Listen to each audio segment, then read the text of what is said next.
Hello, it's Bethany. I'm a lower elementary teacher for Montessori, and I'm going to show you some of my students' favorite works they've been working on that they've been enjoying lately. Okay, so the first work I'm going to show you is How Much Is Your Word Worth? Now, my students have been doing this a lot, and they've definitely misplaced the card, so I have to ask them where it is. But there's a free one on Teachers Pay Teachers of so A would be like a penny, and B would be a quarter, and it goes through. So you write these words down, and then M is like 25, O is 1, U is a dime, S is something that, and then they add up the total of the money. And why they've been liking these so much is because, so I made these cards. They're either on my free hub or my paid for hub. I don't remember, I'll check and see, but they're definitely on one of them. And so I made a bunch of these cards, like this is already card 50, but they love these cards because once they learn the coins, besides like doing like restaurant math or just adding up coins or using the cash register, this is another fun one where it's like, I know that that's a dime and that's 10, so they can also make their own words up too, but they just really like this one once they really know their coins. But if they don't really know their coins, this is a great way to practice as well. Okay, I found the How Much Is My Word Worth paper. Like I said, this one was just on a Teachers Pay Teachers, but also I have those cards in one of my hubs. Okay, so I've only gone through Antarctica of this book from Washika, and then we're doing Africa right now because we do Africa in February. But we've really been liking these books. They are just, there's so many activities in them to do, and I just like to read these to the kids, and they get to know about what life is kind of like in the different places. This is more of like a research one, and in the Africa one I have over here, let me grab it. We've just gone through right now the tropical rainforest part, like this part, but I like that because there's like copy drawing thing to do. Where did it go? Yeah, it's in this part somewhere. I like this because it talks about the layers of the rainforest, the forest floor, understory, canopy, emergent layer, which is really cool for us because when we talk about South America, that's what we talk about a lot. Because when I did my training, the lady that was my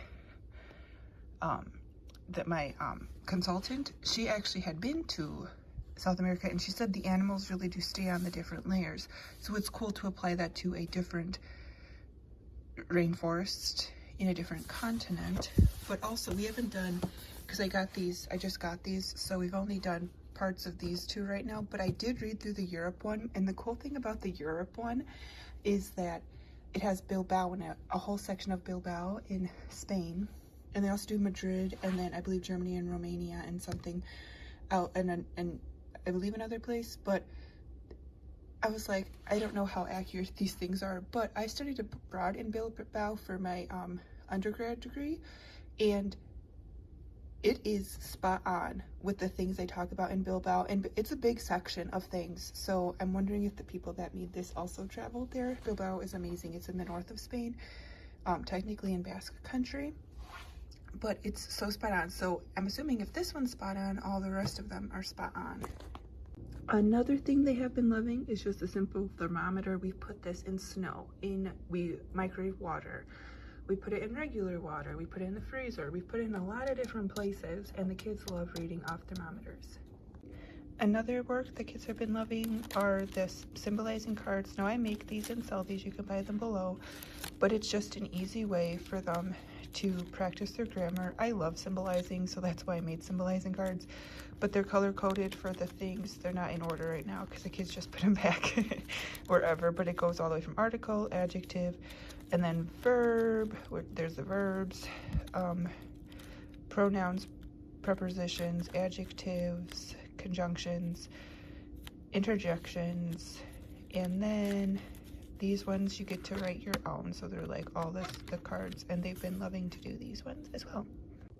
Another thing with the symbolizing my kids like to do, besides just the symbolizers, is Well, I told them Santa one year, but one year my parents got these for me for Christmas, and it has all the different, actually that's not a symbol, like the preposition, the triangle, the different triangles, the conjunction, and they cut it out of paper and do it like that. And I believe all these were just on Amazon, so that's nice.